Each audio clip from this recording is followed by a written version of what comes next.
welcome. My name is Omar Adawahere, and I'm the Assistant Director at the Center for Latin American and Caribbean Studies here at NYU. On behalf of our director, Jill Lane, our faculty, and students of our master's program, we want to welcome you to our last event of the semester, Illuminated Legacy, celebrating 500 years of African and Native peoples' anti-colonial unity. Tonight, we're extremely grateful and excited about hosting our two guests of honor, Miriam Miranda, bienvenida de vuelta, and Tom Goldtooth, welcome here. We look forward to learning from their experiences and their shared ancestral knowledge of such critical event in our hemisphere's history, often overlooked even after 500 years. CLACS is a Title VI National Resource Center with a mission of promoting an understanding of the affairs of our region. In order to do this, we host public programming such as tonight's and build partnerships with local and international organizations and programs that allow us to bring quality programming on relevant issues. Thus, I want to acknowledge the contributions of our co-sponsors, the Native Studies Forum at NYU, the Department of History at NYU, the American Indian Community House, Grassroots International, represented tonight by Giovanna Garcia. Hi, Giovanna. And the Haitian Creole Language Institute of New York, as well as the King Juan Carlos Center for providing the space to hold such important dialogue. Now, I want to introduce and acknowledge Cassandra Smiris, who's also interpreting here tonight, who is an MA student in our program, as well as an artist and interpreter with a long trajectory working on environmental and human rights issues in Latin America. When Cassandra came with the proposal for this event, I immediately said I would support it. We would support it, not only because we welcome their proposals and encourage our students to bring these topics to us, but because this is a topic that, looking through my Caribbean lens, is lived through our history and culture. In Puerto Rico, where I'm from, one only needs to look at a plate of food, pasteles, mofongo, alcapurrias, you visit a babalao for a registro, palm seeds and tobacco used in ceremony, or watch bomba music ensemble with the barriles, with the maracas, with the kwa. To notice the contributions of both our African and Taino ancestors, working in synergy, forging our culture, feeding our stomachs and spirit, and bringing our bodies to dance and duel with drums. Yet, acknowledging this historical precedent keeps us constantly struggling with the pains of colonialism 500 years later. So with all that said, now I want to leave the floor to Cassandra, who will frame tonight's conversation and introduce our moderator, Willie Lamour, who's our instructor of Haitian Creole. Before leaving, please take a minute to visit at clacs.nyu on your Facebook pages. We're live streaming this event, so please take a minute, go to our page, share the live stream feed with your networks, and encourage them to join the conversation and watch it live. So thank you so much for being here, and now I'll leave it for Cassandra.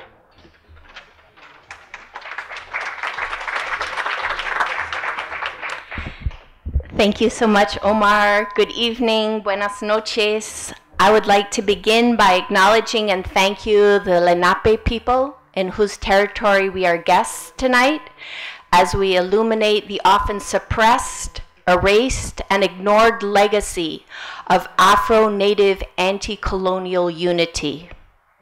516 years ago, in 1502, a mere 10 years after Columbus sailed the ocean blue and turned its tides to blood, probably for the first time in history, Africans and Native peoples met in Haiti, current-day Haiti and the Dominican Republic, and united against the Spanish. According to historian Matthew Restal in his book, 7 Myths of the Spanish Conquest, in 1502, the governor of Hispaniola, quote, Nicolás de Obando, brought Africans to act as auxiliary conquerors, unquote. However, instead of slaughtering Taínos for their own profit and even eventual freedom, the Africans, quote, joined the native resistance, unquote. Similarly, in 1526, when Africans were brought in chains to what is now the United States and met the native peoples, probably the Catawba on the coasts of the Carolinas, they too united, rose up, and defeated the European invader enslaver. According to Professor Sam Dian of Clark University, the Lucas Vasquez de Ayllón expedition, quote, brought 100 captive Africans to the Carolina coast in 1526, and this was also the site of the first known African slave rebellion in North America. This slave rebellion succeeded, and indications are that the Africans joined with local Native Americans. It's telling that the first evidence we have of African enslavement on the North American mainland is also evidence of a successful slave revolt, unquote, and of Afro-Native anti-colonial unity. These two examples from Haiti and the Carolinas are probably just the tip of the iceberg of the history and herstory of Afro-Native anti-colonial unities. Furthermore, although documentation is scant, it is probable that other peoples who were enslaved and forcibly brought to this hemisphere, such as the Chinese and Southeast Asians, also joined and shaped these unities and resistances. The famous Quilombo dos Palmares in the 1600s in Brazil, for example, was a settlement not just of fugitive Africans, but of native peoples and even poor, formerly indentured white Europeans as well. Historians believe that over 10,000 people lived there in unity and in freedom. These wonderful unities need to be further unearthed, decolonized, studied, taught, and celebrated. This evening, we aspire to illuminate this legacy. We aspire to strike a spark. We hope that communities, scholars of all fields, and you will feed this fire. And now I would like to turn our program over to the fabulous Professor Winnie Lamour. We asked Professor Lamour to introduce our distinguished guests and to moderate this evening's program because she was born in Haiti, or Haiti, the land of the high mountains as it was ancestrally known, the island where the historic unity we celebrate tonight was forged. Professor Lamour teaches Creole language as well as pride and respect for Haitian culture here at New York University's Center for Latin American and Caribbean Studies. In addition, Professor Lamour is the founder and managing director of the Haitian Creole Language Institute of New York. She has a BA in linguistics from Cornell University and a master's in urban affairs from the City University of New York. Her philosophy of teaching is rooted in the idea of mindfulness, which promotes community and connectedness. Without further ado, please put your hands together in welcoming Professor Winnie Lamour.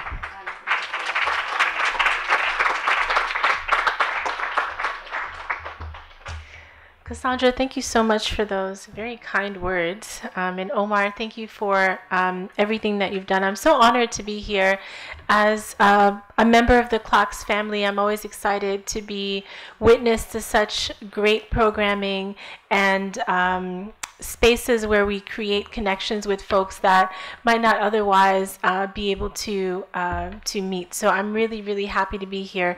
And I'm honored to introduce our guest today. Miriam Miranda was born in the Garifuna coastal village of Santa Fe in Honduras, but grew up in the banana plantations where her family migrated in search of work. She's the general coordinator of Ofrena, the Black Fraternal Organization of Honduras, which organizes Garifuna communities in defense of ancestral territory along the Atlantic coast of Honduras. Under Miriam's leadership, Ofrena and the Garifuna people have strived to defend their land and their culture against mega projects and land grabs. Miriam is also a national leader who defends democracy and freedom in Honduras in the face of increasing repression since the 2009 U.S.-backed coup d'etat against former President Zelaya and the recent electoral fraud in 2018. Miriam strongly believes that, quote, the struggle, like life itself, should be joyful. Please put your hands together for Miriam Miranda.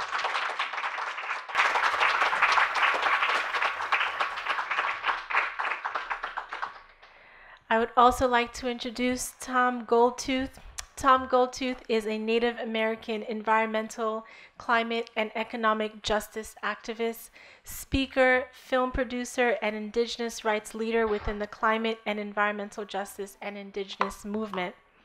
Tom is active in local, national, and international levels as an advocate for building healthy and sustainable indigenous communities based upon the foundation of indigenous traditional knowledge. Tom is the executive director of the Indigenous Environmental Network and has won many awards, including the Gandhi Peace Award. Please put your hands together for Tom.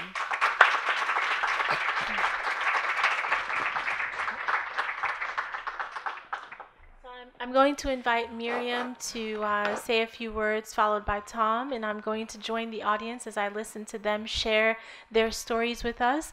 And then when they're finished, I'm going to join them up on stage for a conversation that we can all participate in. Thank you. Funciona esta cosa. Buitiguño hun songa ina buhayaben frumiete. Sereme los achilan. Buenas noches. Ya he estado por aquí en este mismo salón, en esta misma silla, ¿verdad? Bueno, muchísimas gracias por acompañarnos y para invitarnos también para participar en este diálogo que fíjense que es muy importante. Y muchas gracias por también darme la oportunidad para estar con Tom. Con Tom hemos estado en algunos espacios de construcción para la vigencia y el reconocimiento de los derechos de los pueblos indígenas. Lo recuerdo siempre a él como un maestro, como un líder también de los pueblos indígenas aquí en Estados Unidos. Yo quiero comenzar diciendo de que es muy importante ir cambiando y reconociendo que la humanidad toda es afrodescendiente. Por eso yo siempre lucho por usar ese término correcto, el cual aquí fue sesgado en Estados Unidos por la población para decir pueblo negro. Que eso tiene una connotación política muy fuerte, porque desde que se gestó una política y una estrategia para decir que los negros somos afrodescendientes para negarnos derechos. Y aquí en Estados Unidos es muy fuerte eso, porque todos recuerdan lo que fue el Black Power, poder negro. Y como hoy día, ahora todos los que somos de descendencia por el color, todos somos afrodescendientes. Y esa es una política trasladada también hacia los países de América Latina. Y nosotros en Honduras reivindicamos que somos pueblo garífuna.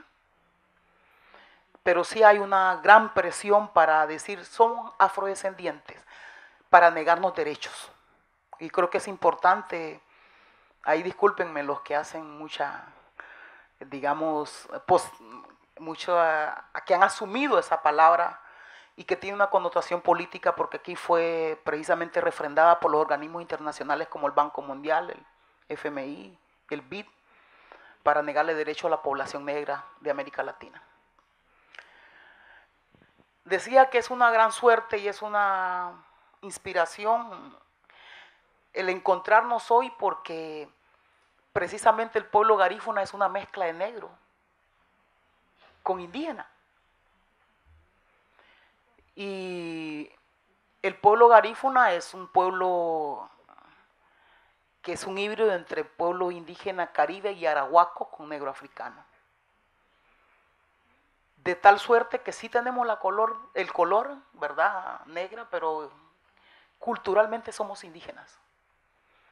Y es por eso que en Honduras reivindicamos el derecho colectivo profundamente, por la defensa de los derechos de los pueblos, del pueblo garífuna.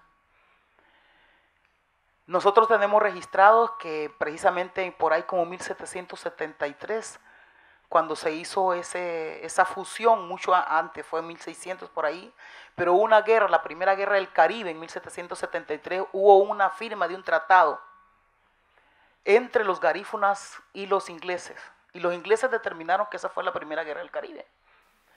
Y hay una historia precisamente porque el poder de las mujeres garífunas, y tenemos una lideresa garífuna que se llama Barauda. Hablan mucho sobre Satuyé, pero nosotros hablamos de Barauda también, como una mujer que fue parte de ese proceso de lucha contra el colonialismo, contra la colonia inglesa en la isla de San Vicente, frente a la costa de Venezuela. Ahí surgió el pueblo garífuna. Y hoy somos hondureños o hondureñas como pudimos haber sido de cualquier otra isla del Caribe. En Honduras nos aceptaron porque necesitaban la mano de obra, estaba la guerra contra España, en España. Entonces nos aceptan en Honduras no porque querían, sino porque nos necesitaban al pueblo garífuna. Y ahí en Honduras, de ahí de Honduras, entonces hubo población garífuna y para que se trasladó a otros lugares, pero también querían regresar de nuevo a San Vicente por el mar. Entonces por eso hay garífunas en Guatemala, hay garífunas en Nicaragua y hay garífunas en Belice. Pero la mayor población es la hondureña, ¿verdad? Entonces yo decía que es una gran suerte este vínculo y agradezco porque sí ha habido toda una campaña y una lucha para separar al pueblo negro de los pueblos indígenas. De hecho, hay una política en muchos de los países para que seamos enemigos supuestamente. Entonces es necesario escribir y reescribir nuestra historia desde nuestra visión y desde lo que nosotros sabemos. Porque Honduras no está ajeno a esa política del Estado para que los negros y los garífunas y los negros de habla inglesa seamos enemigos, por ejemplo, que sean enemigos de los pueblos indígenas. Entonces hay una gran estrategia de los estados y de los gobiernos para que supuestamente no nos unamos como pueblos, como hermanos y hermanas, pero la historia nos dice de que sí, desde hace muchos años, muchos siglos, hemos luchado contra el colonialismo, hemos luchado contra todos estos procesos y estas políticas de exterminio de los pueblos, porque si hay pueblos que quieren exterminar son a los pueblos indígenas y al pueblo negro. Y hoy día es muy importante reconocer que los únicos y los últimos vestigios y las zonas donde hay y donde existen todavía recursos naturales o bienes comunes de la naturaleza están en los territorios indígenas y en los territorios negros. Por eso no es casual de que haya una disputa y es una guerra que hay por apropiarse de los recursos. Algunos de ustedes se podrán haber dado cuenta, por ejemplo, lo que ha significado esa matanza y ese asesinato de líderes colombianos, negros colombianos, en la parte del Chocó, que casualmente, después de un proceso de paz, ¿cómo es que hay más asesinatos de lideresas y de líderes del pueblo negro de Colombia? ¿Y por qué es? Precisamente por control de territorio, control de los bienes comunes de la naturaleza. Y es obvio y es muy clara de que ahí están los últimos repositorios de los recursos naturales y los bienes comunes de la naturaleza. Y eso muestra que sí es necesario discutir y analizar ese famoso, digamos, palabra que ha sido impuesta, que es el tema del desarrollo. En nombre del desarrollo se están haciendo las barbaries en el mundo. En nombre del desarrollo se están, en este momento que estamos sentados aquí, sentadas a ver cuántos territorios están siendo abiertos para las carreteras, asfaltarlas o buscar más recursos en nombre de un desarrollo que realmente discutirlo, pues. Ustedes algunos son académicos, maestros, estudiantes o activistas. Yo siempre que hablo sobre este tema, a mí me gusta poner esto porque yo creo que tenemos que analizar y discutir y realmente cuestionar, pues, ese desarrollo, el que se nos ha venido imponiendo entre los últimos, en la última centuria, que más que nunca ponen en riesgo la humanidad. Y no se trata de una simple idea así como utópica, es una realidad. Yo siempre digo, aunque pasen los desastres que pasen, todavía nos cuesta aceptar que sí tenemos que cambiar nuestra forma de vida, ¿no es cierto? O sea, los desastres naturales que pasen. Y no es casual que aquí también ya se sientan, en Estados Unidos. Lo que pasa es que no le ponemos mucha atención. Ponemos atención a un terremoto que pasa en América Latina, en Asia, en otros países, pero lo que pasa aquí en Estados Unidos pasa desapercibido. O hacen que pase desapercibido. Y que no pongamos atención sobre un modelo de consumo que sí nos está destruyendo como seres humanos. Porque a mí me parece que mínimamente deberíamos ser responsables con las futuras generaciones. Y no porque sea una cosa así de que pensemos de, qué pobrecitos los indígenas. Yo vengo reivindicando que tenemos que también responsabilizar a la gente que no es indígena y que no es negra por la protección de los recursos naturales y los bienes comunes de la naturaleza. No pueden seguir dándonos la responsabilidad a nosotros y nosotras. No podemos. Porque ya no es posible. O sea, la cosa es grave. Es gravísima. Ahora, el problema es qué vamos a hacer y qué podemos hacer. Y que creo que ese es uno de los temas de discusión. A veces me llama mucho la atención porque nosotras, llega un momento en que una dice, ¿para qué seguir hablando, no? Porque yo vengo de un país que en este momento, ustedes saben que estamos enfrentando una dictadura protegida, impulsada por este gobierno de Estados Unidos, sostenida por el gobierno de Estados Unidos, por el Pentágono, y un hombre que es el mayor violador de los derechos humanos, y sin embargo el ex gobierno de Estados Unidos lo protege porque dice que está luchando contra el narcotráfico, solo porque ha puesto a disposición de Estados Unidos unos cuantos de los partes de los cárteles de la droga, ¿no? Entonces, ¿cuántos de ustedes saben lo que pasó el 26 de noviembre del año pasado? ¿Ustedes se han puesto a pensar un poco lo que significó eso que pasó en Honduras? Un país donde llegamos a unas elecciones, un país donde ganó otra persona y sin embargo el que no ganó es el que está gobernando. Eso por lo menos a mí me pone a cuestionar un poco este sistema y modelo de democracia que vivimos. ¿Por qué? Porque si un pueblo lo llaman a votar y a ejercer el sufragio y vota, y sin embargo le imponen otro presidente, ¿no creen ustedes que sí tenemos que discutir y analizar y cuestionar este modelo de democracia en que vivimos? Yo no sé si habrá pasado lo mismo aquí en Estados Unidos. ¿Ah? Si otro fue que ganó y Trump es el presidente, o otra ganó y Trump es el presidente. Fíjense qué interesante, porque eso es un mensaje, y es un mensaje muy poderoso, porque en el caso nuestro por ejemplo, en Honduras, los 3 poderes del Estado están en manos de la misma persona. Toma las decisiones, decide qué hacer. Y eso es totalmente contradictorio con el modelo de gobierno de los pueblos indígenas. Porque no es una persona que manda. Es una decisión y toma de decisiones colectivas. Entonces yo creo que es importante ver y poner en la mesa ya esto, lo que ha pasado en Honduras, que de paso somos un país muy estratégico para las políticas de Estados Unidos. Honduras desde los años 80, 70 ha jugado un papel geoestratégico para Estados Unidos, no solo con la guerra de Nicaragua, con la guerra en El Salvador, sino que justo ahora es estratégico para atacar otros países con otros modelos de vida como sistemas como Venezuela, como otros países. Y además que es como Honduras, yo digo, puchica, nos tocó vivir en un país donde como que le cayeron las 7 plagas, pues. No solamente es lo que fue, recuerden cuando pasó el Mish, fue la primera vez que se supo de Honduras. Nunca antes se había sabido de Honduras.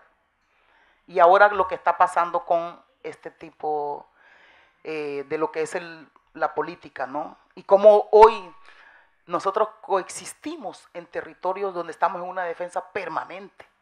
Porque nosotros sí estamos en una defensa permanente para sobrevivir y para poder vivir desde nuestra identidad, desde nuestra cultura. Porque realmente la estrategia que existe es para destruir las culturas como las nuestras. No me queda mucho tiempo porque vamos a poder hablar, pero yo quisiera decir que hay elementos fundamentales para luchar por lo que somos nosotros como garífuna. Tenemos una visión en la cual la persona humana es la más importante, en la cual tenemos que vernos a los ojos. Debemos vernos a los ojos para hablar. En la cual podamos desintoxicarnos un poco de ese aparatito que ahora ya se convirtió en parte de nuestro cuerpo, que es el celular. Porque es parte de nuestro cuerpo hoy día. Hay gente que puede, y se hacen, ustedes me imagino que trabajan en alguna cosa, algunas dicen, mire, vamos a ver, le vamos a decir a 5 personas que cojan lo que es más importante para ellos. En un terremoto, por ejemplo, en un mal tiempo, ¿qué es lo que recogerá la gente? ¿Verdad? Y tenemos que buscar la manera de vernos y escuchar nuestros cuentos, nuestras historias, sin que haya un control desde un teléfono. Porque es paradójico, hoy día que estamos supuestamente más avanzados tecnológicamente, somos más ignorantes. Es una cosa impresionante lo que pasa, ¿no es cierto? Porque la verdad que nosotros como pueblos, hasta eso tenemos que luchar. ¿Cómo podemos desintoxicarnos, pero también que ese secuestro que tenemos mental por la tecnología, que no es mala, no estoy diciendo que es mala, pero cuando nos controla como seres humanos sí tenemos que discutirlo y analizarlo y pensar, ¿qué está pasando? ¿Qué está pasando? Yo creo que ahí esas cosas son importantes y a lo mejor no era lo que esperaban escuchar, pero es lo que les puedo compartir, porque es mi realidad. Y esa es parte de lo que nosotros tenemos que luchar. O sea, no es únicamente por luchar como los compañeros aquí contra lo que hubo la lucha contra todo lo que es ahora que también nos afecta con el fracking. Ahora un territorio del pueblo garífuna que no sabemos qué es eso del fracking, puede ser una marca de tortilla, pero nos estamos viendo que estamos enfrentando una amenaza, porque han decidido que el territorio garífuna va a ser un lugar donde van a tener un depósito de fracking para llevarlo a América Latina, para llevarlo a otros países de Centroamérica. Entonces lo que pasa aquí y las decisiones que pasan aquí nos afectan a nosotros allá. Y nos damos cuenta que estamos en una lucha de todos los días. ¿Para qué?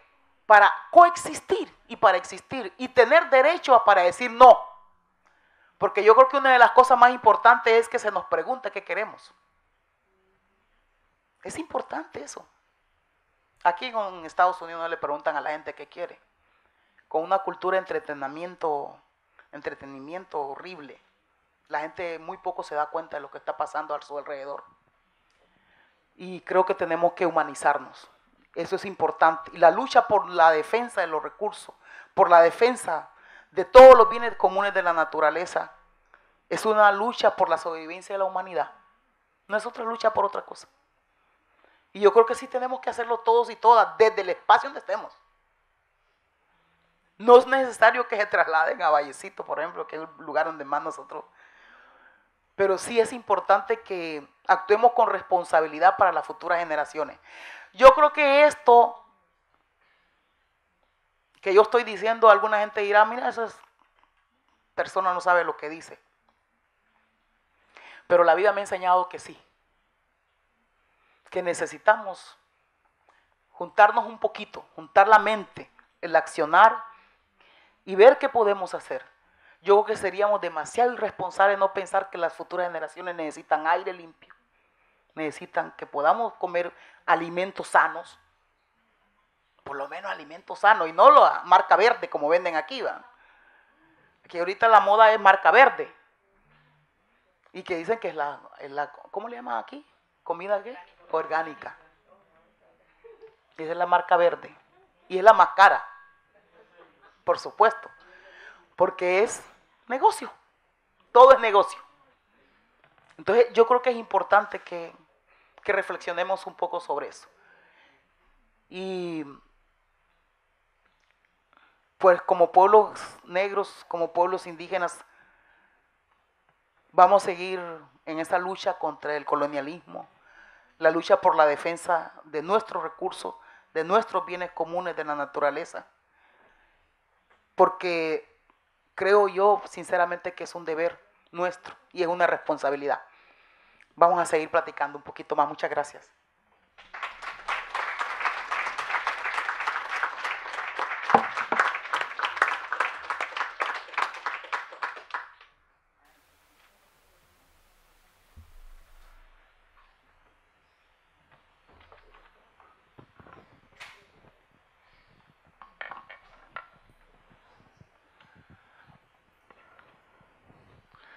Haumidakia pi. Yat ek de beste jini nashli. Wota kota bashishichi. I'm going to introduce myself in 3 languages. Both Dene, or Southern Dene, Navajo, and Dakota, Bidawakatin Dakota, and the English. How Mitakyapi. We say that back home, Mitakyapi, because we're all related. And I wanted to focus on that for this presentation. Because to talk about the experience of our African brothers and sisters in those colonial days, and our indigenous peoples, it's about relationship. It's about making relationship. It's about understanding relationship. And so when we say how mitakyo say, that's what it means, and much more. Chande washtea iyuha na pechi zapado. When we say that I am here in a good way, speaking from my heart, and that we recognize as I shake all of your hands, that's a gesture that goes deeper than relationship. It's a gesture of friendship. And I've been told that those are different teachings that our people had of the many different tribes. Those that lived along the coastline of the eastern, where the sun comes up to those that live on the west where the sun goes down. Or my people in Minnesota, on our Dakota side, we're in that middle of the day. So I believe that because of who we are as indigenous people, there must have been that handshake. There must have been the gift giving. There must have been something that our people understood of these people that came to our shoreline. And I'm not talking of the settlers, I'm not talking of the colonizers, I'm talking of the people that they brought with them in chains. The people they brought with them, that as we watched from the trees, we watched from the grass, we watched and studied these people, these settlers, and how they treat themselves and their women and their children. There were very few children, I was told. Very few women. They're all men, majority men on these ships. But on these ships were these people. They were in chains. And they weren't just men, they were women as well. And the way they treated the women, these things. So when that situation came to where our people came away from the trees, we must have given gifts. We must have. We must have exchanged a handshake. That was our way. Especially for any human being, any two-legged, any life. We don't abuse that life. There's a certain indigenous teachings that many of our different tribes have. And we call those original instructions that teach us over time, not just decades, thousands of years, on how to live in harmony with each other. Otherwise, we would be destroying each other, one tribe against another tribe, But we've learned throughout the thousands of years certain laws that were developed. And we studied nature, of course. On my Navajo tribal side, my mother, we learned a lot from the ants. Some people say, how could that be that you learn from the ants? Well, we say, look at the way they live. They're very organized. They're very organized. The way they build their homes and they work together. They work together. Even they have a leadership structure. They have a leadership structure. They help carry the food on their backs. So that's why we are part of nature. And when the university here asked me to speak in this department, Latin and Caribbean Studies, and I was contacted by the faculty and a friend of mine also that is one of the translators with our indigenous peoples, Cassandra, that said a few words here about this opportunity to speak. I agreed. I wanted to come and share some of my stories with my sister, Miriam, but also in memory of our other sister, Berta. And because we in the North, we understand this concepts of criminalization, harassment, assassination.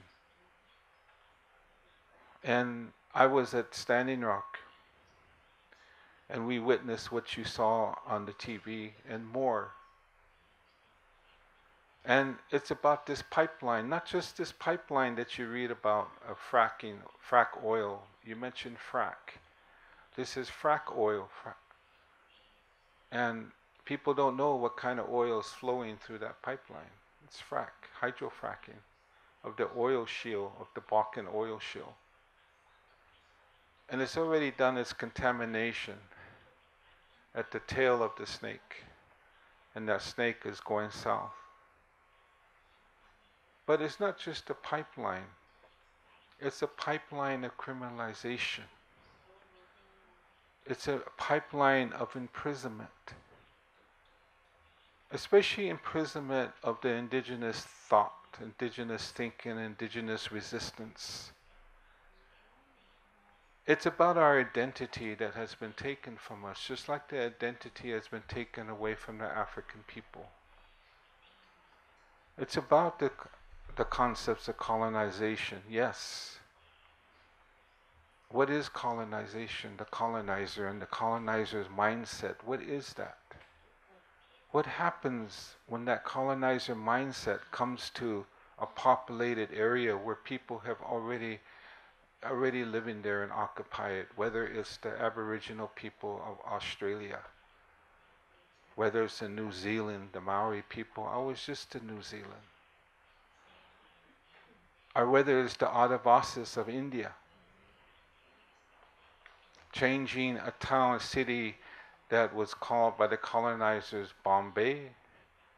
And what's this process to where they call it Mumbai now? Or the Sami in Northern Europe,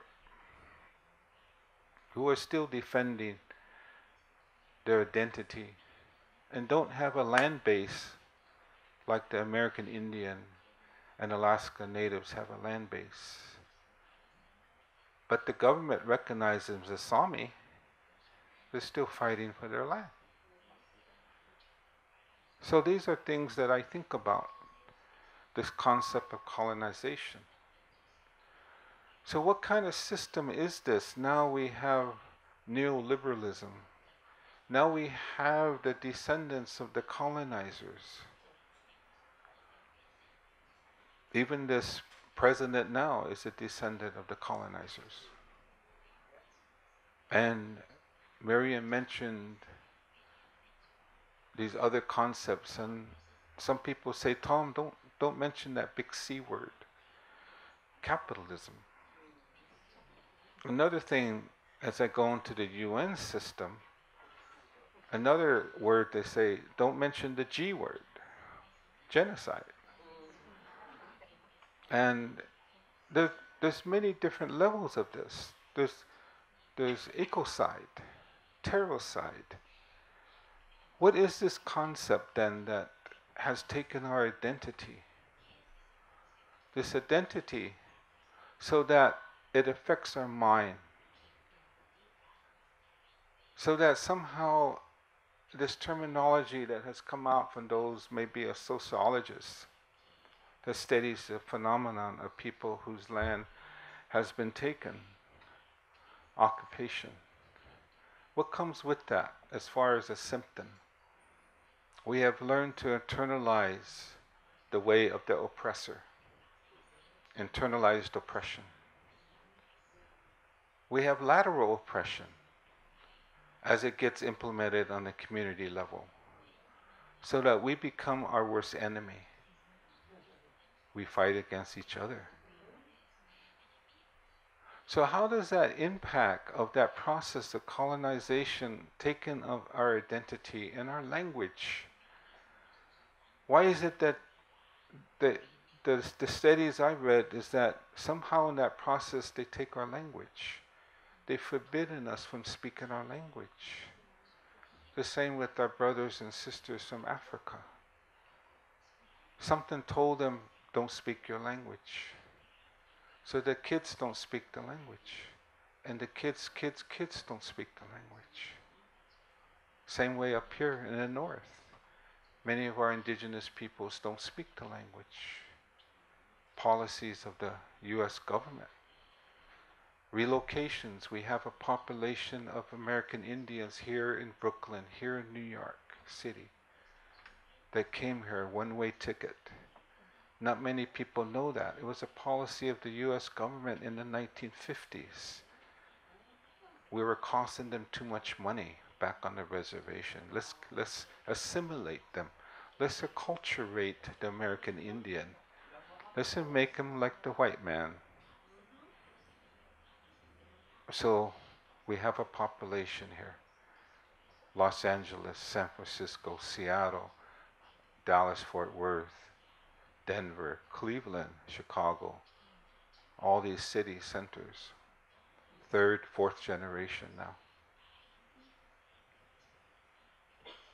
So what is this phenomenon? What is this that we have to fight for who we are? Why is it that the system has created this division between my sister and myself?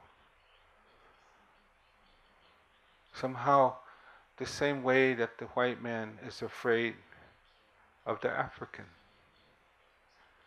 or the Indian, or the Latino, or the Asian. And then we look at the concepts of race. Where did this concept of race come?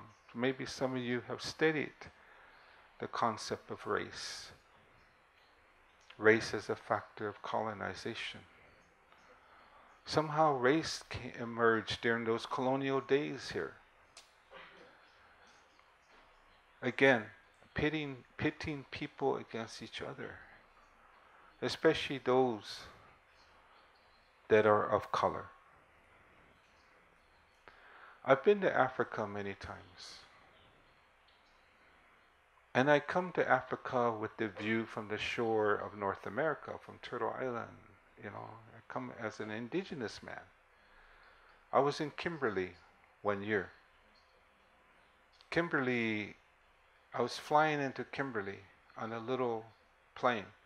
The only other people in that plane with me was a French engineer, a German man, I think he was an engineer too, and some people, Jewish people that are diamond dealers.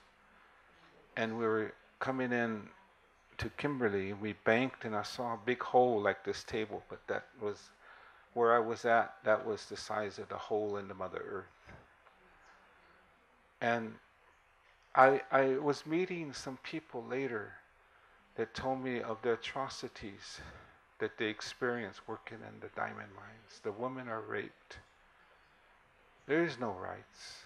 They are slaves in their own country.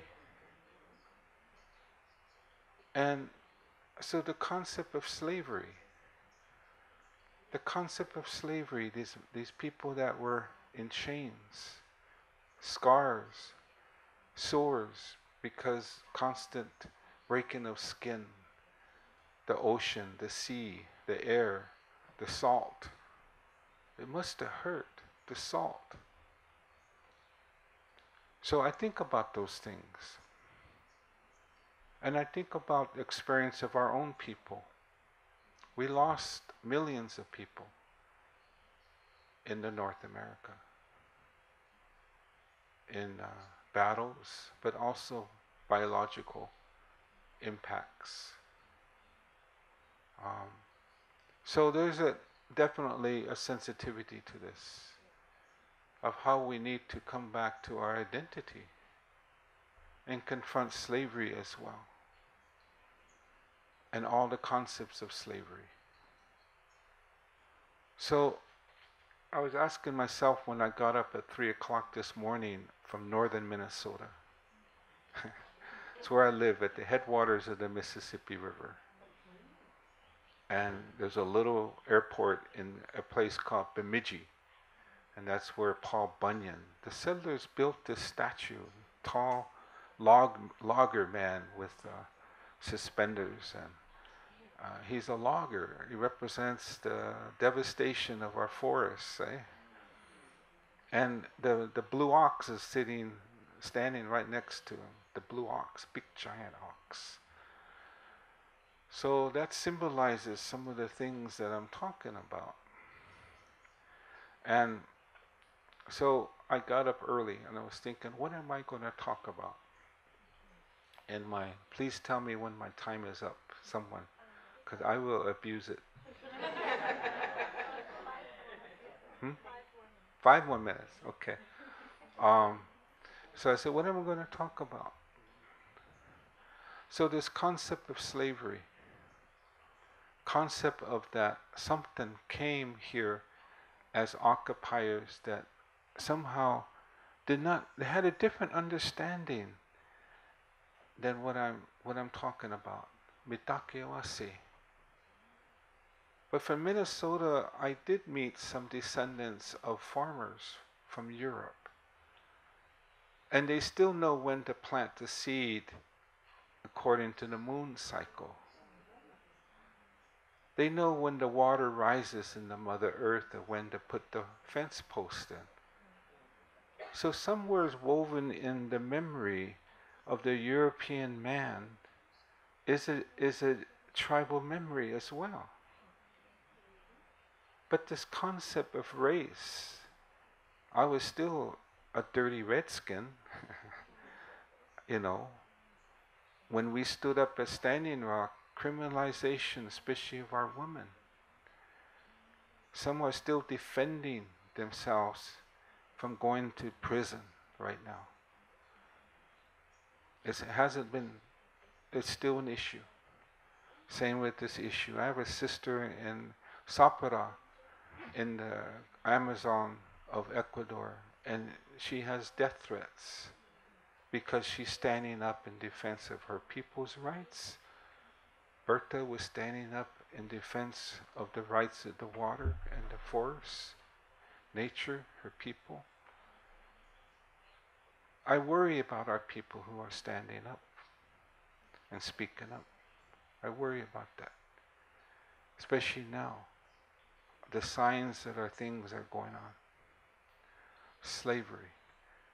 So as I look at this concept with the settlers that came, who are they? They don't understand their face. Stodawa ishni ite face. Stodawa ishni, I don't know. They don't understand. Some words, they lost their teachings in that Europe. I don't know what happened there. The kingdoms, Merlin's mother. I read a book called Mist of Avalon. Who's read Mist of Avalon? I read a book called Mist of Avalon. It was about the woman of the lake. I related to those because there's tribal, it's indigenous concepts, the spirit in the water in the lake. But they killed off the woman in the lake. Somewhere something happened. They killed off their ways. Okay. Now back to the people that were enslaved with chains. They had some belongings with them. They must have lucked out and kept some seeds. Seeds, the precious seeds, corn and these other things that they brought. Maybe just lucky enough to get some and put it in and save it and protect it. There must have been keepers of knowledge on those ships.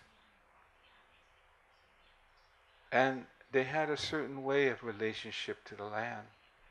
And we related to that. We had something in common. Just like when I was meeting with the Khoisan people, or I went up to Kenya, or Uganda. There's different places. I go way out in the bush. I go way out, you can just take a bus out there. And the people I meet still understand and have the understanding of customary rights, customary law, concept of customary law, of their relationship and their duties and responsibilities to take care of the land, the animals. There's a harmony and a balance. Whatever you do something here, it could cause an out of balance here. Those are concepts we understand as indigenous peoples. So the people came here must have had that understanding. And like Cassandra in her study was saying, the indigenous resistance to defend who we are, and when the colonizers came here, colonizers, the people from Africa, rather than following the direction of the colonizer, many of them left and escaped. And we probably were involved with breaking their chains as well. And they merged in with many of our indigenous peoples. I have friends who are Shinnecock, in Long Island, who knows of the Shinnecock? The Shinnecock are a beautiful people.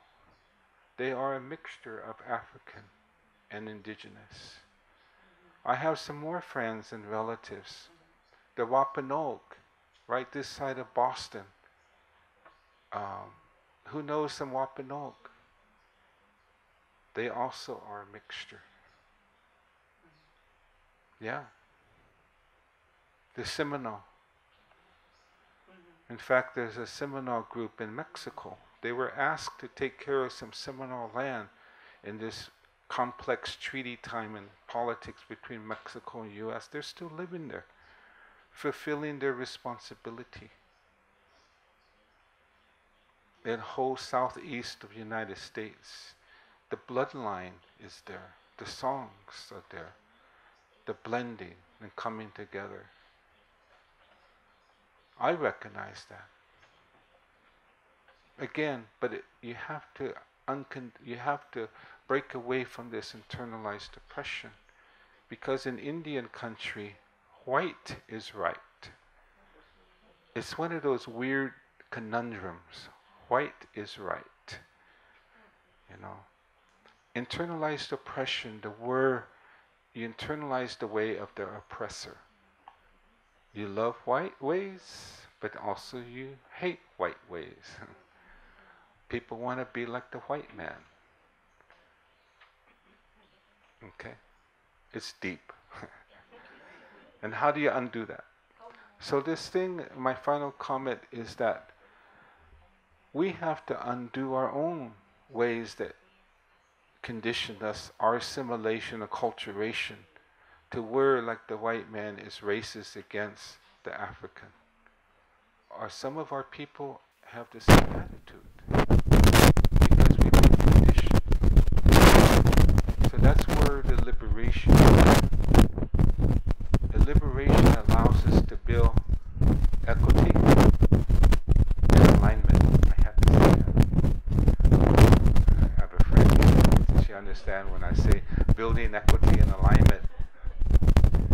And we need to do that. And that's prophecy. We're going to break this bondage and come together as human beings of all colors and all cultures. We have to. Mother Earth deserves that and wants that. And maybe later on the questions, but slavery right now is that there's an act of slavery, enslavement of the air, enslavement of trees, enslavement of grass, enslavement of conservation, enslavement of biodiversity. That's this whole realm now of capitalism and the market, investments, cap and trade, carbon pricing. That's why I speak a lot about that. It is, you can't trade anything unless you define whose property right it is. And they're trading air, sacred air, the WTO of the sky. So that's a whole nother discussion when you mention our work on environment and climate change. Because I link these, violence, enslavement, now enslavement of Mother Earth. Thank you very much.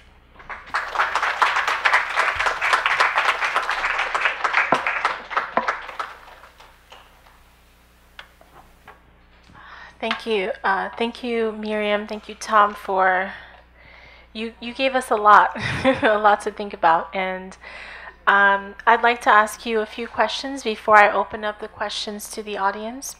I know Miriam and Tom, you both started off speaking your languages, the languages to which you have an emotional connection. And I often tell people that as a linguist, advocacy is through language. The work that I do with Haitian Creole, the work that I do with Haitian people, it always comes back to language. That's our tool for revolution. I'd like to ask both Tom and Miriam, how have your languages, your mother tongues, guided the work that you do as activists?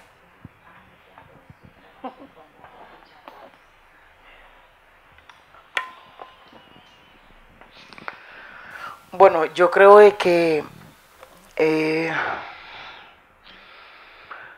comenzaría diciendo que pensar en garífuna no es lo mismo pensar en castellano, como en el caso de Honduras. O sea que cuando te castran el idioma, tú pierdes no solamente el idioma, sino que tu razón de ser como pueblo. Porque a través del idioma, y sobre todo los pueblos que tenemos una cultura de la oralidad, que es tan profundo, porque nuestros abuelos cuando nos cuentan, que le decimos el garífuna el úraga, por ejemplo, es una forma de transmitir conocimiento. Y por supuesto, hay una lucha muy fuerte para que nosotros perdamos el idioma y es una lucha fuerte que no tiene que ver únicamente porque te niegan a que tú hables, sino que es que te despersonalizan y tú tienes que pensar que es mejor no hablar garífuna, por ejemplo. Y entonces le dicen a una, mira, tú vas a mejorar si tú dejas de hablar tu idioma. Porque el mercado te exige que tengas que precisamente hablar en español. Y estudiar y aprender español y castellano, como en el caso de Honduras. Entonces por eso es que desde la escuela comienzan a exigir de que tú tienes que hablar solamente castellano, y aprender todo en castellano. Pero imagínense que, por ejemplo, la transmisión del idioma, tú estás transmitiendo una forma de vida. Y por eso es que nosotros luchamos porque, por ejemplo, ¿cómo le vas a ir a hablar, por ejemplo, de un aeropuerto a una comunidad, a los niños que están frente al mar? Los niños y las niñas tienen que saber ese concepto de lo que es vivir frente al mar y cómo recrear la cultura con esos elementos que están en el mar. Pero llega un momento en que, por ejemplo, la currícula te habla de que los niños van a hablar sobre el aeropuerto, los aviones, otra cosa alejada totalmente de su realidad.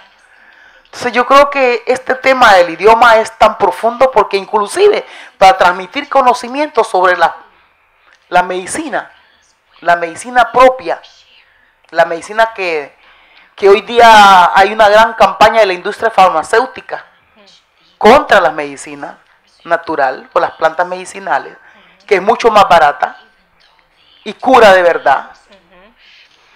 Porque aquí yo no he visto una cosa como atroz como aquí, ¿no? O sea, aquí hay como 45,000, no sé cuánto. Por ejemplo, yo estaba viendo de que hay marcas de leche hasta para que la gripe, que para la tos, que para lo otro. O sea, se inventan todos los días una forma de que la gente compre. Entonces es un sistema que tú existes porque consumes. Si no consumes, no existes. Entonces una cosa que es atroz. Entonces el idioma es tan fundamental y nosotros reivindicamos la lucha y ahí lo ligamos mucho con la espiritualidad. En el mundo garífuna, transmitir el idioma también es tener mucho contacto y tenés que trabajar con el idioma para parte de la espiritualidad y la cultura. Entonces por eso es fundamental, y en el caso del pueblo garífuna estamos luchando por la educación bilingüe. Es una lucha permanente porque lo que decía Tom es cierto, tenemos que comenzar nosotros mismos por descolonizarnos. Si estás en un sistema, vas a ser maestra y docente para colonizar más bien a tus hijos, a los estudiantes, a los niños y niñas. Entonces es un proceso donde también a los maestros hay que descolonizarlos porque ellos son los primeros que se convierten en enemigos dentro de su propia comunidad. Es una cosa terrible, ¿no? Y es una lucha permanente que tenemos que hacer. Me parece que ese tema del idioma es más allá de hablar un idioma diferente. Tiene que ver con una forma de vida, una forma de ver la vida, pero también una forma de poder transmitir conocimiento y esos valores tan importantes en un sistema capitalista como este que vivimos. Eso creo que es fundamental. Vamos a ponernos esta cosa, Tom, para que pueda escuchar. Mira, estamos haciendo un enredo. Moment of capitalism, she said. moment of capitalism. I mentioned that I was in Kimberley. Anyone been to Kimberley, South Africa? Anyone been to Joburg? Yeah, I would assume if you've been to Kimberley, you fly into Johannesburg. The Khoisan people. When I was there, I went to. How many been to a flea market up in the United States? People get together. People selling things, and they had something like that, and they were selling different things that they brought from their villages. And I was gravitated to this area where there was medicines, roots, bark, and I gravitate to that kind of world. And there was a certain medicine sitting there, and I picked it up. It was familiar to a medicine we have at home.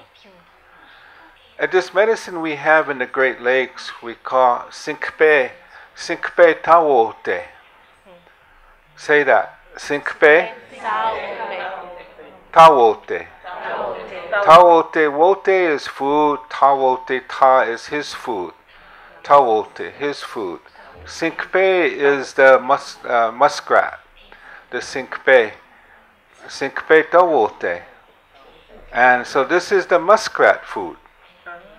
Okay? And we have our own story of how that's come to be identified as the muskrat food.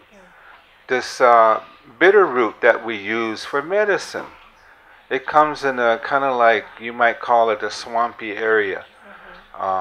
There's little lilies there, and those are medicines in the roots. And the Sinkpe tawote it grows in this kind of area.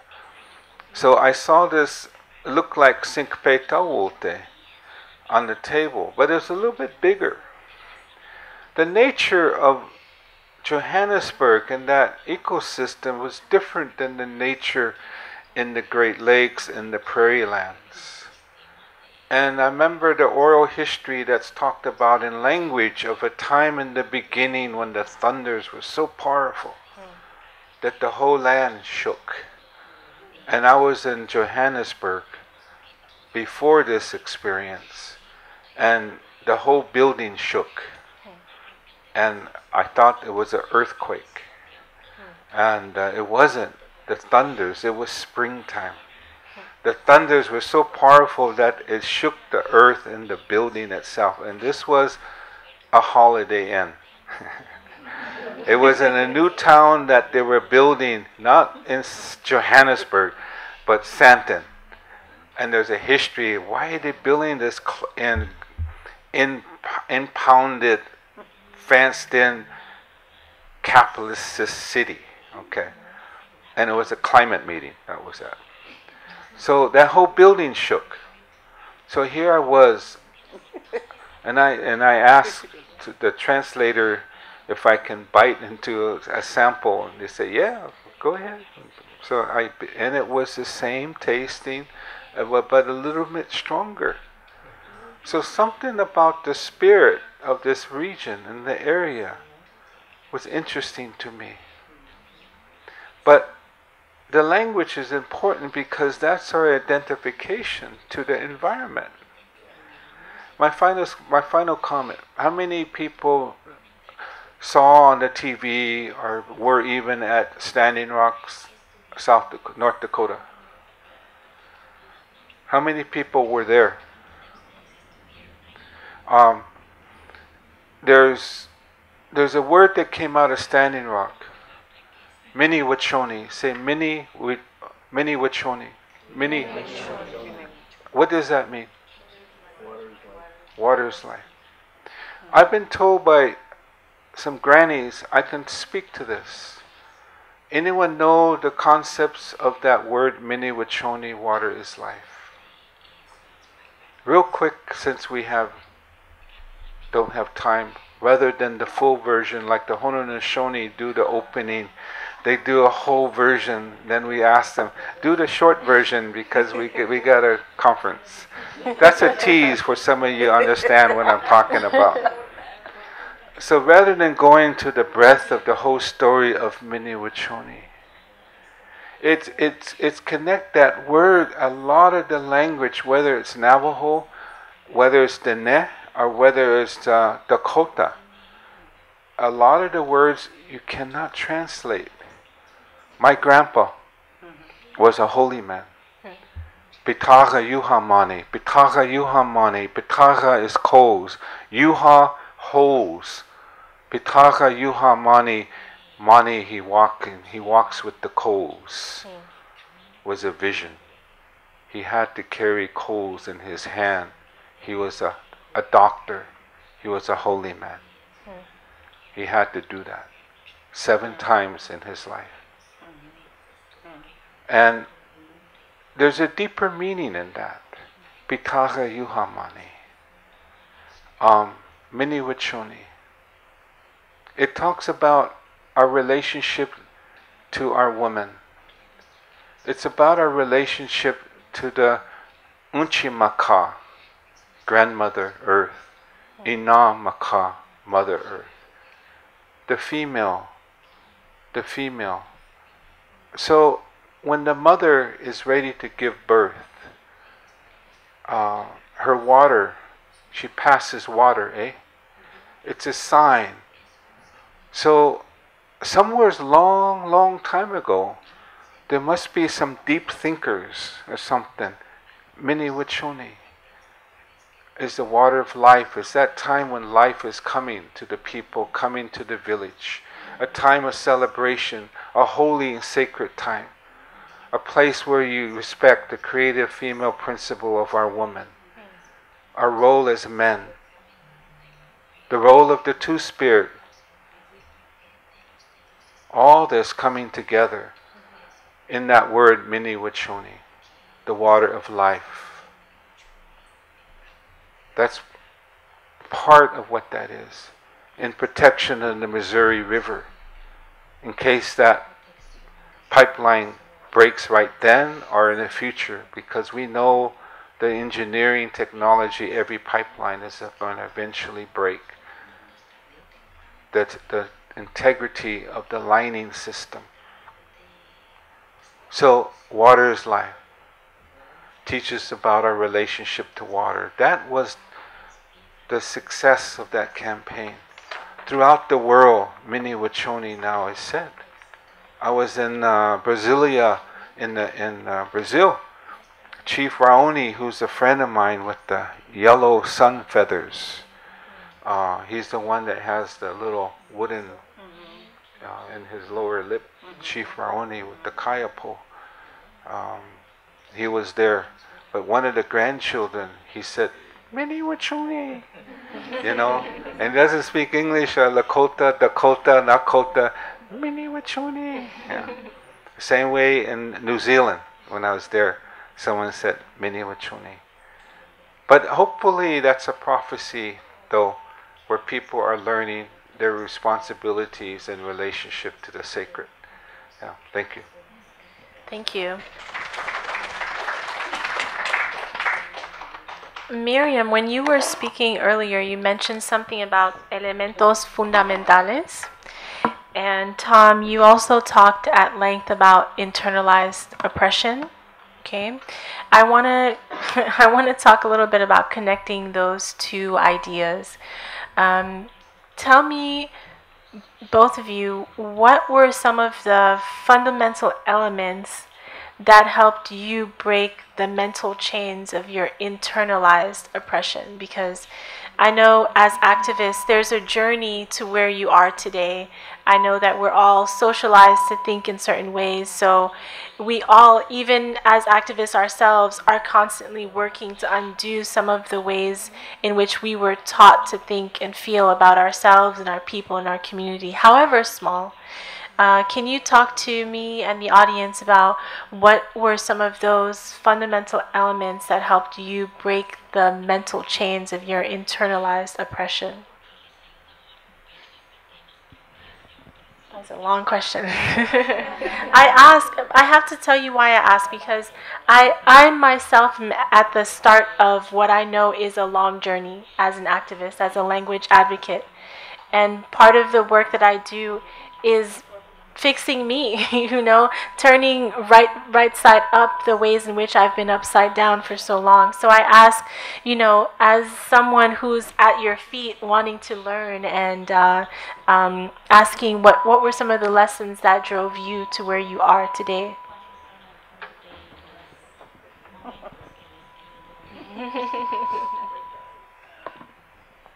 Voy a escuchar a Tom primero y después. Bueno, está bien. No hay problema. No hay problema. Complimenting me.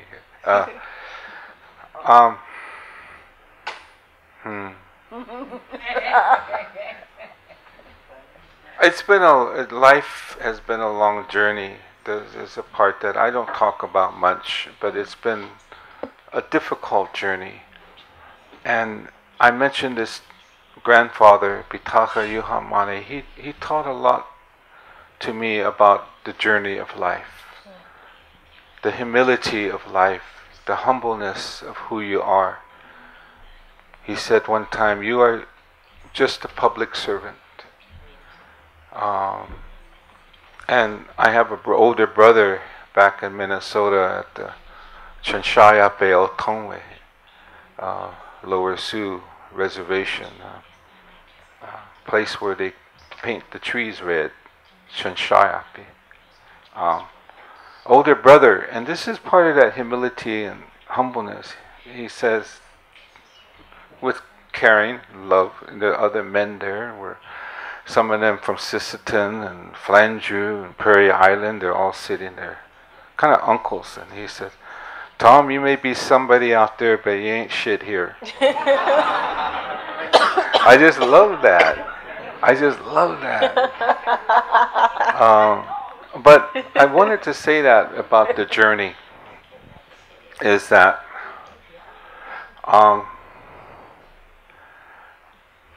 my mom wanted me to start out to be somebody again. I talked about be somebody.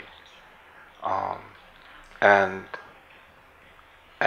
so she wanted me to be a medical doctor because she was the first Navajo woman. And she's the first, as far as I understand, Native American woman that got her degree in microbiology. She became a medical technologist in hospitals, okay? And so she wanted me to be a medical doctor. I failed. I didn't even enroll in that. But anyway, I ended up being a social worker, okay? Many people don't know that. I ended up going to school to be a social worker. And working a lot with families, especially children who are sexually and domestically abused, physically abused. A lot of that's my background, social work. And I learned a lot about the nature of what's going on with our families and our community. And I had to really study, what is this, what's going on, why are we like this? Our children end up in the court systems. And so I got involved, and that opened up like you start reading a book, one page, one chapter. And that's when I started to understand this concept of what happens to a group of people who get colonized, is that you internalize the way of the oppressor. And I wanted to learn more about that, but there wasn't much information about that. But I wanted to know about it because that affects our psyche, affects the way we think about ourselves. So we become our worst enemy. What do we do? Alcoholism. What do we do now? Drugs, suicide. So we have these real issues back home. We do. Suicide is the #1 issue right now back home. So we are trying to confront that. Building the pride. My 2 children, 2 of them on the reservation, they learned the language. I'm not fluent in Dakota, but we made a commitment that we're going to make that a living language again. It was a commitment their mother and I made, and now we have 2 children. One of them is on the tribal council there, and she's an advocate of language. and she also teaches now. Some of the best teachers we're finding the ones where Dakota is not the first language, because they know through the experience, but we need the senior people to be involved, definitely. So that was some background and answer to that. It was that experience of working with our families and understanding what's causing this that really triggered me to learn more about what is this phenomenon of internalized oppression, that it just tears us apart. It even makes us avoid our own traditions. I mean, I understand religion, I understand spirituality, but we also have put away our ways that we pray in our ceremonies. And so that our sweat lodges and our Sundance and those things that are dear to us, some of our own elders say that's devil worshipping. And we talked a little bit about this earlier, you know, with our indigenous peoples that came from Africa, and the blending and voodoo, for an example. The whole belief around that, it has a different understanding. And the same way back home. So what something happens again in this colonization mindset, it wants to diminish and marginalize and destroy the way that we believe about ourselves and our relationship to the sacredness of Mother Earth. Somehow, to make us feel bad about who we are and those beliefs, so that we become pagans.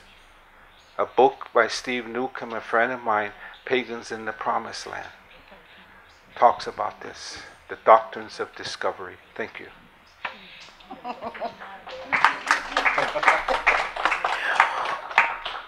El pueblo garífuna es un pueblo migrante,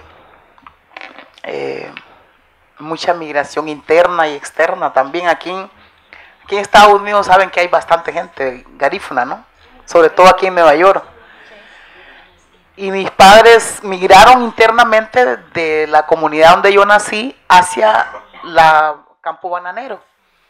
Honduras también es una república bananera. No les digo que tenemos todas las 7 plagas, ¿no? O sea, no han caído todas las 7 plagas. Mi papá emigró hacia Campo Bananero y pues allí me crié, Campo Bananero, y después, al igual que Tom, fracasé también. No fracasé, pero sí decidí, no me gradué en la universidad. Yo llegué a la universidad, fui a la universidad a estudiar algo que nada que ver con lo que yo hago. Pero desde muy chica, casi desde 7 años, me gustaba mucho la lectura, literatura. Entonces me dediqué más a leer en la universidad que a estudiar, ¿no? Y esa era una cosa así que me tenía mucho. Y ¿cómo fue? La primera experiencia es que yo participé en un congreso estudiantil en la ciudad donde yo vivía. Eso fue la época de los 80, por supuesto, y era Honduras estaba bajo una guerra fría, entonces había mucha represión y mis padres se escandalizaron, por supuesto, por mi seguridad, recuerdo mucho eso. Pero después me fui a la capital y en la capital me ligué con el movimiento de mujeres. Ahí nació mucho lo que es el reconocerme como mujer, con los derechos como para trabajar un poco como mujer, y los derechos de las mujeres.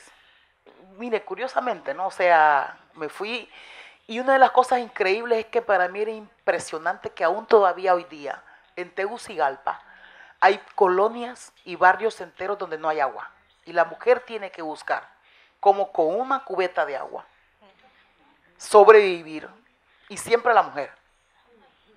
Buscar como una cubeta de agua y con esa cubeta de agua. Y para mí eso fue un choque mental, porque yo venía del área rural, donde había mucha agua hasta que se desperdiciaba, etcétera, etcétera.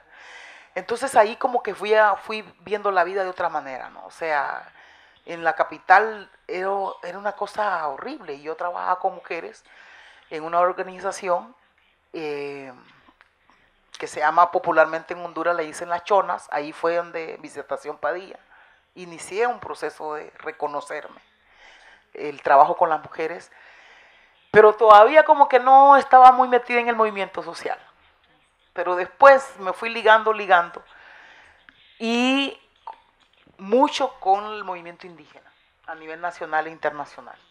Entonces por eso es que con Tom, aunque él no me había visto de repente, pero yo por ahí andaba ya metida en lo de las luchas por la Declaración de las Naciones Unidas sobre los Derechos de los Pueblos Indígenas, tanto de Naciones Unidas como también de la OEA, etcétera, etcétera, por reivindicar y por luchar por la jurisprudencia de los derechos de los pueblos indígenas, que ha sido también mucho que discutir. Entonces, ahí fui como asumiendo un poco más la lucha, pero en los últimos años decidí más con la comunidad garífuna. Y algo que dijo Tony, muy interesante,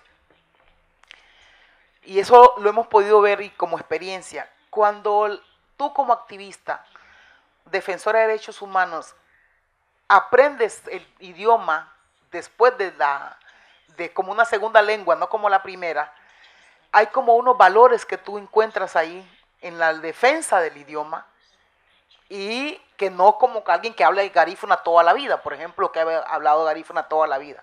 Entonces eso es interesante porque precisamente en esa cosa que nos encontramos ahora, con compañeros y compañeras que no hablaban garífuna, pero que en la lucha han ido aprendiendo el garífuna. Y aprendiendo el garífuna de una manera en la cual reconocen ese valor. En el mundo garífuna, por ejemplo, el pueblo garífuna, la espiritualidad es muy fuerte. Muy fuerte. Estábamos hablando antes que llegáramos acá sobre cómo hay una lucha fuerte de las organizaciones y mucha gente por defender la espiritualidad de nuestros pueblos como algo básico en la perpetuidad de la cultura, de cómo fortalecer el idioma. Por ejemplo, yo decía, un tambor no lo encuentras en un supermercado. Y tú tienes que tener árboles grandes para poder hacer tambor y cayuco. O sea, hay una razón de ser el por qué tú defiendes los recursos y los bienes comunes. O sea, los árboles grandes son los que nos sirven para hacer los cayucos, o yo no sé cómo le pueden decir en otra palabra, pero canoas, exacto, porque es más conocido así, y los tambores. Entonces tú no vas a un supermercado y te dicen, mira, véndeme este tambor. No, tienes que tenerlos, los árboles, para poder hacer esos tambores.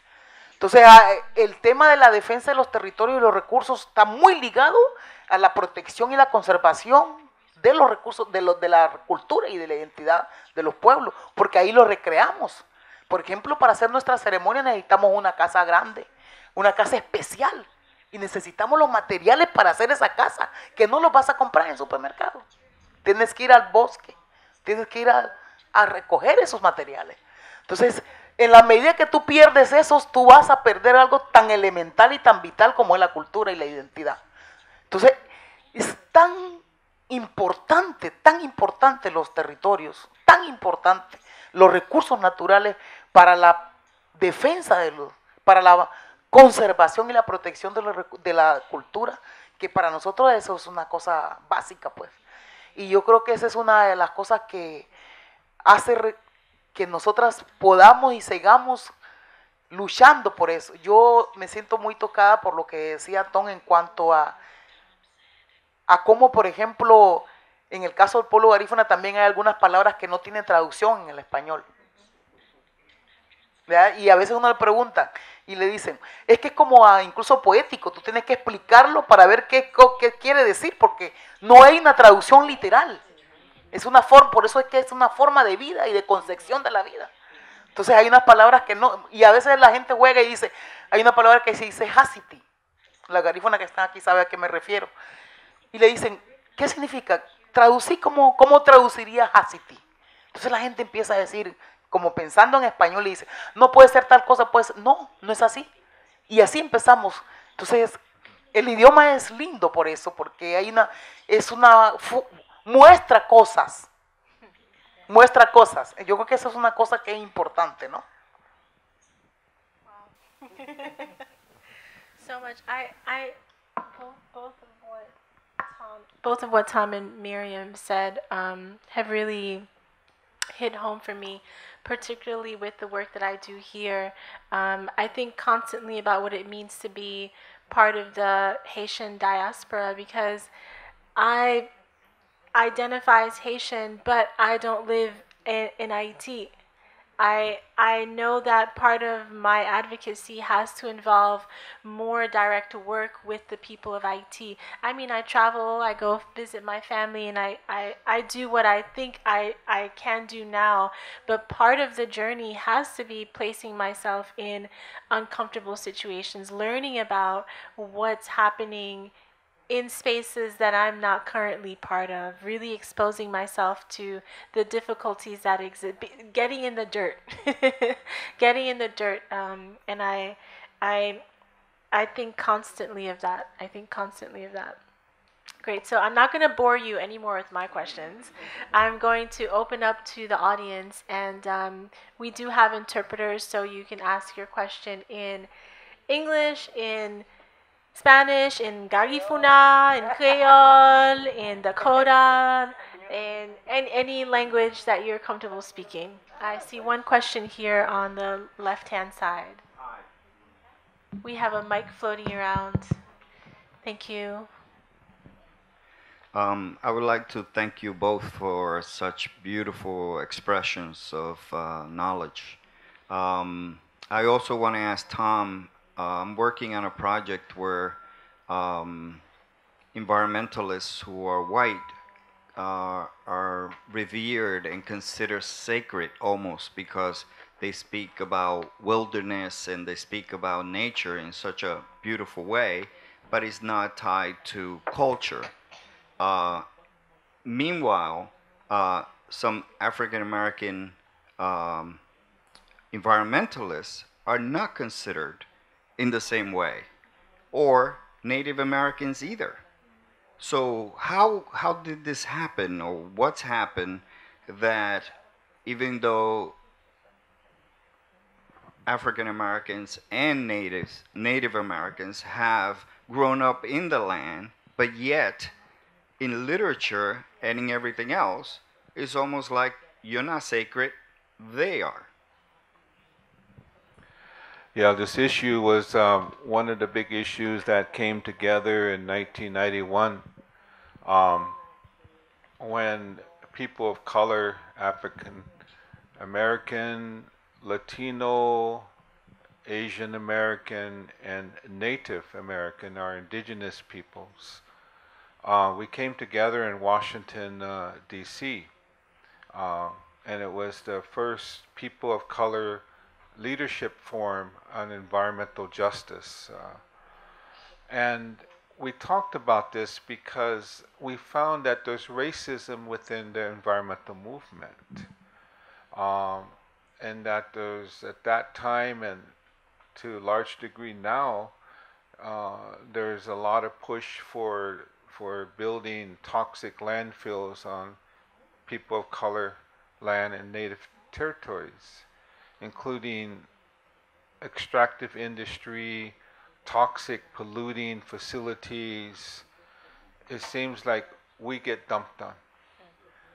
So when people started to come from the communities of color, African communities, we heard that. Oh, they know nothing about the environment. We heard that even with the Latino and the Asian. And the irony is that also there was some of that expression with Native Americans. We don't have the knowledge and the science of environmental sciences, okay? The different environmental multimedia, whether it's the air pollution, water, land. So I experienced that. And we have Native people that have science background, but also they know their traditional heritage, both. So how do we confront that? I mean, that was one of those areas of racism that we confront. I think we talked about racism tonight, especially how the colonization takes away our identity, of who we are. A friend of mine, Kamal, his first name is Kamal, he died of cancer, but we were pretty close a time in St. Paul, Minnesota, when he was an instructor and headed up a program of the Wilder Foundation, Wilder Family Foundation. It was a land, returning to the land of the African American people. And he grew up in Michigan. And he is a descendant of the slaves that went north. And he talks about the history that was passed on to him by his grandparents and their grandparents about the Underground Railroad, the railroad going north. And he grew up in the environment, so he knows everything about nature, the different tree species, plants, and he grew up outdoors. And but I remember that people would, the white people would say, will not believe it. Say, well, you're unusual. You're an unusual black man, you know. I remember one person said, "You're an unusual black man," and we just looked at each other because he has such a peaceful calmness to him, because he was raised off the land. His grandmother taught him, and she knew her tribe because her grandmother passed on something that was a memory of where the tribe came from. So what you say is really important. It's really important. But it is one of those racist attitudes that still prevails to this day. So thank you. Yo quisiera, si me permiten, decir algo sobre eso. A mí me parece que es importante entender que nunca como hoy día el planeta está tan en peligro. Hay una crisis civilizatoria. No solamente es la crisis del ambiente. O sea, estamos en una crisis civilizatoria. Esta civilización y los seres humanos hoy día, si no reflexionamos de lo que está pasando, no va a haber futuro para la humanidad. Y yo creo que por eso decía al inicio que no es una responsabilidad única de los indígenas y de los pueblos negros de poder definir qué hacer con las futuras generaciones. Y yo creo que ese tema es importante, porque siempre va a existir, pero hay que decir claramente, no existe otro planeta en este momento con la vida que hay aquí. Hay algunos locos que son multimillonarios y locos así, que ya están pensando ir a otros planetas. Y es para destruirlo otra vez, como se ha destruido no es para salvar la humanidad, no, es para destruirlo también. Entonces ahí creo que este tema es grave, porque realmente estamos en una situación grave, o sea, no es mentira. Analicemos lo que puede pasar en los próximos siglos, y en algunos lugares en los próximos siglos, o sea, estamos viendo ya la destrucción, pero también tengo una esperanza. Y la esperanza es que la misma tierra nos va a llamar y nos va a hacer un llamado de atención grande. Sí, y eso yo creo que, porque los seres humanos no queremos entender. Por ejemplo, ahora lo que está pasando con la basura, que nosotros lo sentimos mucho más allá, porque ustedes la basura que botan aquí, que ni siquiera saben para dónde va. Pero ahorita, por ejemplo, en Honduras se descubrió 48 kilómetros entre una comunidad y otra, que Guatemala y Honduras, los dos gobiernos están peleándose para ver a quién le echan la culpa, de plástico que está a 5 millas de ahí de la playa, o sea, en el mar. Entonces hay islas completas de plástico. Y hemos dado cuenta que estamos comiendo hasta plástico. O sea, ya si se hace, o sea, es un proceso de autodestrucción increíble lo que está pasando. Entonces yo creo de que aquí hay que, por eso me pregunto, ¿no? O sea, ya no podemos pensar que la responsabilidad es únicamente de un sector. Es de todos y todas. Y por eso yo me pregunto, y siempre pregunto, ¿cuánto tú estás dispuesto a sacrificar de lo que la forma que tú vives? Estamos en una era del dedo. Aquí es dedo, punchar para acá, punchar para allá, punchar todo. Es es la década del dedo. Y que esta cultura es la que nos mandan para nuestros países. Entonces, imagínate que todo el mundo tenga un vehículo, un coche. Que toda la gente en el planeta tenga un coche. Eso es imposible. Pero por eso decía al inicio, ese modelo de desarrollo, supuesto desarrollo que nos dan, y que ha sido transmitido y lo dicen que es el mejor, está autodestruyendo la humanidad. Y yo creo que ahí es donde tenemos que poner también el dedo, o sea, es decir, sí hay un problema, y es un problema que tenemos que encarar todos y todas, con responsabilidad. Y es cada uno y cada una, o sea, ¿cuánto podemos hacer cada uno? Y es una situación grave, es grave. Y eso que tú estás planteando es correcto. O sea, por ejemplo, nosotros en nuestro territorio hemos tenido que luchar con ambientalistas que para ellos, no, el pajarito. Ah, pero si el pajarito está ahí, porque nosotros lo hemos cuidado. Entonces, ¿cómo es posible de que hay que cuidar al pajarito, pero a los seres humanos que están ahí hay que correrlos? O sea, esa es mentalidad también de esas organizaciones ambientalistas. Entonces nos dicen, no, el pajarito, vamos a hacer un proyecto millonario para cuidar tal pajarito. Entonces ustedes tienen que salir porque, óigame, y entonces, y nosotros que hemos vivido ahí, hemos coexistido, hemos estado ahí cuidándolo, entonces tenemos que salirnos. Entonces hay una situación de un choque ahí con la mentalidad que creo que es importante cuestionar y trabajarlo fuertemente. Miriam, I think you couldn't have said it any better. You couldn't have said it any better. It's so easy to get comfortable in a certain narrative.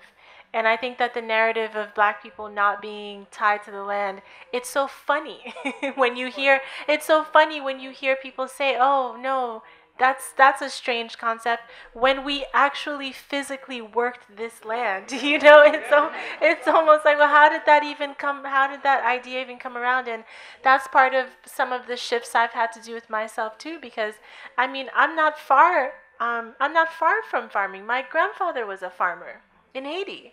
I'm two generations later. I'm here riding this weird metal tube underground called the subway. Meanwhile, my grandfather, he knew what plants could be used for healing, how to feed himself, how to feed his family, and I think that shifting that mentality and not getting comfortable in certain narratives and questioning is so important. Thank you, Tom and Miriam. Next question up here in the first row. Thank you, Monica. Buenas noches. Buenas noches. Cuando nosotros exponemos todos los problemas que observamos como pueblos, creo que también estamos en capacidad de comenzar a aportar soluciones. He escuchado muchas de ellas en este panel y les agradezco la profundidad con la que se están tocando temas que generalmente son tabú o son prohibidos para muchos espacios, máxime dentro de una universidad. Asumo que el divorcio entre lo que se ve y lo que no se ve ha logrado básicamente ha logrado lo que hoy estamos cosechando como problemas. Pero mi pregunta para los panelistas es, ¿en qué momento y quién pierde el equilibrio que nos tiene en este momento? ¿Lo perdió la naturaleza o lo perdimos nosotros los seres humanos?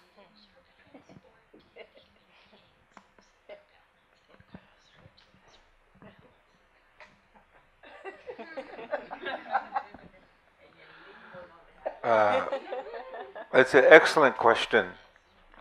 I just came back from New Zealand, and I was talking with a lot of the knowledge holders of the traditional indigenous peoples there. And they have a concept that is spoken in their language that says that as human beings, we are not placed here to manage nature. We have a system of managing nature, natural resource conservation management. They said in the indigenous Maori way is that we have to manage ourselves. We have to manage ourselves. If we do not have the ability to understand our relationship I started out talking about relationship.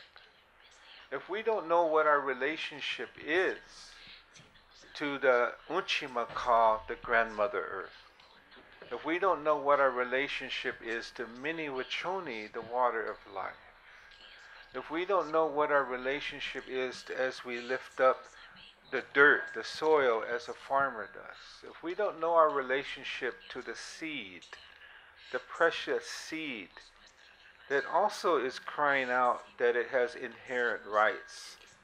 It's crying out and saying, don't try to genetically engineer me or create another whole species, a system that manages and wants to control nature. So one of the fundamental issues we are dealing with as a humanity is that humanity has been removed from Mother Earth. Humanity doesn't understand what I am talking about, what my sister is talking about. It doesn't understand the natural laws, the fundamental natural laws of Mother Earth and Father Sky and the creative principles, the cosmovision, the worldview. What is that? It doesn't understand that because it's been systematically removed from understanding its relationship as humanity to the earth. That's a whole history that needs to be explored. What was it that removed man from nature? Okay? Was it an issue of politics and power? I don't know. I've studied Europe. I've been throughout Europe. Okay? So I think that's very critical as number one, is the relationship we have. And I always challenge everyone to reevaluate the relationship to the sacredness and the female creative principle of Mother Earth. Because if we don't have that understanding, then how we treat ourselves as humanity, as in a world of male dominance. I worry about a world of male dominance because that comes in this militarization and war where people say we're heading for war again. Okay? So it does end up to that issue of how we relate and treat Mother Earth as if we're perpetuating violence towards her. The same way we have violence towards women, we have violence towards Unchimaka, Mother Earth, treating her very violently, objectifying her. So that's very critical because that value also ends up being a law, a legal system.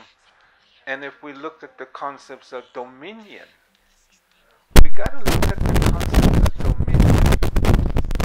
And man has control over the earth. Man has control over the woman.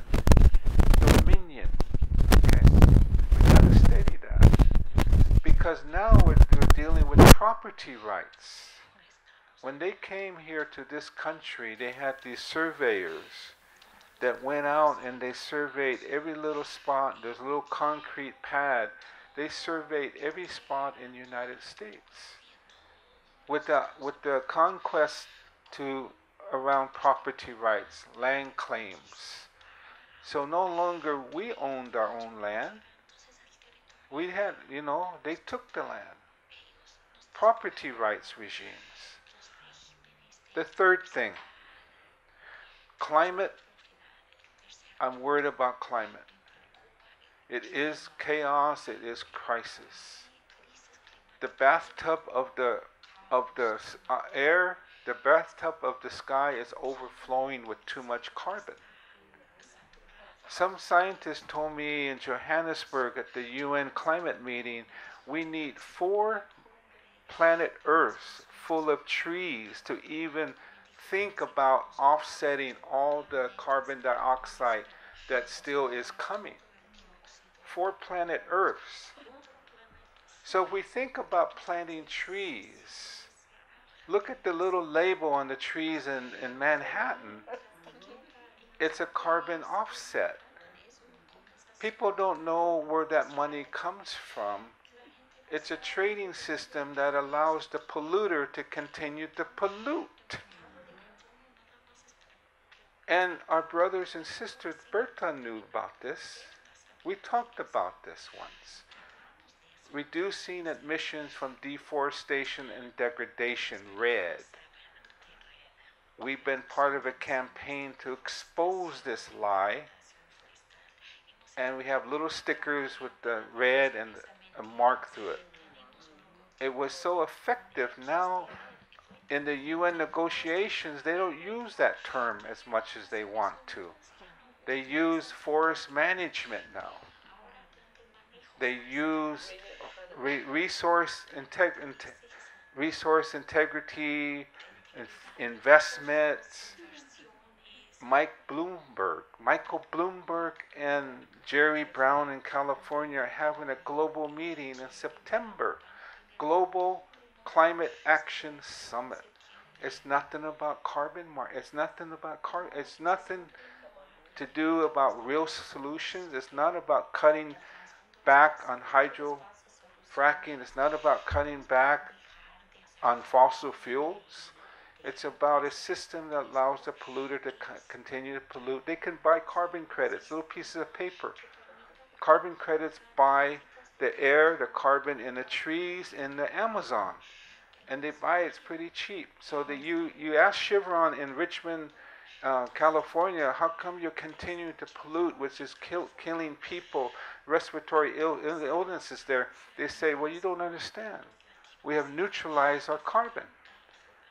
We are going carbon neutral. Costa Rica is bragging itself, it's going carbon neutral. It's using its trees as a carbon sink.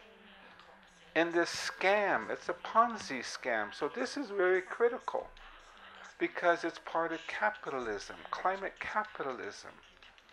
RGGI is a regional climate initiative. It's about cap and trade. It's about this. It's not about cutting pollution. It allows pollution to continue to exist. So this thing about carbon markets, I mentioned now the market system now is inventorying the conservation and biodiversity. Now the development, Western foreign development, they can destroy this environment, this biodiversity, but they offset the damage they do here by investing on restoration way over here. It's a concept that is foreign to the indigenous thinking and people who are land-based. It's a foreign concept. So I think that's the other piece, is that climate is very critical where we're at. Okay. Yeah, thank you. Creo que estamos terminando, pero yo quisiera decir algo, no puedo dejar de decir algo relacionado con lo que decía Tom. Es que el asunto es que caímos en una trampa, porque ¿cuál es el mayor bien? El bien más importante hoy día es cómo se genera energía. ¿No es cierto? Aquí en Estados Unidos, sin energía, no se puede vivir. Entonces, por un lado están los RED, pero por otro lado están los monocultivos para generar energía, como Honduras, por ejemplo, que se ha convertido en el principal país productor, segundo país de mayor producción de palma aceitera es Honduras, después de Colombia. Un país que está muriéndose sin comida, sin alimentos, pero hay palma, o sea, por todos lados. La zona donde se sembraba arroz, frijoles, es zona donde se siembra palma. Y nos dicen que eso es muy importante porque genera más recursos. ¿Qué le dicen al campesinado? No, eso te va a generar más dinero. Cuando hay otros países como Indonesia y otros países que tienen mayor producción de palma, solo por ejemplo Brasil, y entonces el costo es bajísimo, pero ya se destruyó la naturaleza. Y no solo eso, sino que se ha infectado el agua con los agrotóxicos, etcétera, etcétera. Entonces el kit también es el tema de la energía. Porque hay necesidad de buscar de cualquier manera generar energía para sostener un modelo de vida que es insostenible hoy día. Es insostenible. Discúlpenme, a alguna gente no le gusta eso, pero es cierto. es insostenible. Porque como decía Tom, o sea, 4 planetas más para limpiar, pero es que es tan realidad la forma como estamos viviendo ahora. O sea, tenemos que buscar otra forma de vivir. ¿Quiénes serán que lo van a hacer? Tal vez esta generación no, porque el golpe, y vuelvo de nuevo, tengo la esperanza que la misma tierra nos va a enseñar. La misma tierra nos va a enseñar que sí tenemos que cambiar nuestros patrones de consumo, nuestra forma de cómo tratar la tierra. Eso tenemos que hacerlo. Cuando ponemos un poquito la atención y ponemos así como digamos la alarma y nos dicen, ah, no, es que ustedes son antidesarrollistas, son atrasados, no les gusta, de todo, hasta terroristas nos dicen ahora, ¿verdad? Porque defendemos la tierra, o sea, ya lo saben ustedes eso. O sea, somos de todo, porque decimos, por favor, déjennos también a que como seres humanos la humanidad es importante. Es importante. Entonces cuando decimos eso, no, pero es que no. Entonces ahora, por ejemplo, con el cambio climático, dijeron que era un invento, que eso no, que era científicamente imposible, no, que eso incluso hay muchos estudios donde dicen, no, cada 4 siglos que viene, todo lo que se han inventado para negar los efectos del cambio climático. Y hay mucha plata, millones de dólares para eso, para que la gente diga, no, va a pasar, eso va a pasar despuesito, ya nos vamos a salvar. Eso es la realidad. ¿Y quiénes ponen esa plata? Entonces yo creo que el tema de la energía es un tema fundamental y es un tema que también va a generar y va a demandar cambios. Y va a demandar también que haya debate y que los pueblos, una vez más, los pueblos somos los que tenemos que exigir, porque un empresario como el que tienen aquí que dice, como por ejemplo, Trump dice, no, el cambio climático, sí, inmediatamente salirse de todos los acuerdos. O sea, es una situación bastante grave porque los tomadores de decisión en el mundo no les importa y no van a cambiar su actitud. Nos toca a nosotros como pueblos, como movimientos sociales, presionar para que haya responsabilidad en la toma de decisiones para el futuro de la humanidad. Es a nosotros que nos toca, porque ellos piensan como empresarios ganar más y no importa a costa de lo que sea. Por eso es que nos reprimen cuando nosotros defendemos los bosques, cuando defendemos los ríos. Por eso mataron a Berta Cáceres. Por eso siguen matando a muchos y cientos de defensores y defensoras en el mundo que están luchando por defender los ríos, defender los bosques, defender todos los recursos que nos permite a nosotras como seres humanos vivir. Es por eso, no es por otra cosa. Y bueno, creo que ha sido muy lindo, ¿no? Compartir. Gracias. Yes. I thought that we would have time for one more question, but we do not. So I wanted to thank everyone for coming out tonight. Thank you so much to Tom and Miriam for sharing your stories, for sharing yourselves. I offer you honor and respect from my people to yours, and I'm so grateful for your presence tonight. Thank you. Muchas gracias.